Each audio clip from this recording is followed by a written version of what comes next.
મારે એમ કહેવાય કે આ ગામમાં દામાને કોઈ ગાઢની જરૂર ન પડે, સંસદ સભ્યને પડે પણ દામાને ગાઢની જરૂર ન પડે. સ્મશાને જાવું તો મારે સફેદ કપડા પહેરીને જાવું, એ કપડાની મને સેન્સ છે. મારે કોઈના પ્રસંગમાં, સારા પ્રસંગમાં જવું તો કેવા કપડા પહેરવા એ મને સેન્સ છે. મને હું લોકસભામાં બેઠો હોય તો મને કોઈ ટોકે નહીં, તને વિધાનસભામાં અધ્યક્ષે ટોકેલો હતો.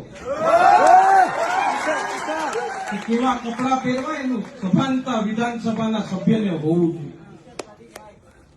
આપણે કોઈ આંગળી ચીંધે એવું કામ ક્યારેય કરતા જ નથી ભાઈ. અને પછી આપણે ટી શર્ટમાં કાઢીને પછી શર્ટ સફેદ પહેરીને જવું એવું કામ નથી કરતા. એના કરતા પહેલેથી જ આપણે સમજી જઈએ જબામાં જ હાલવાનું.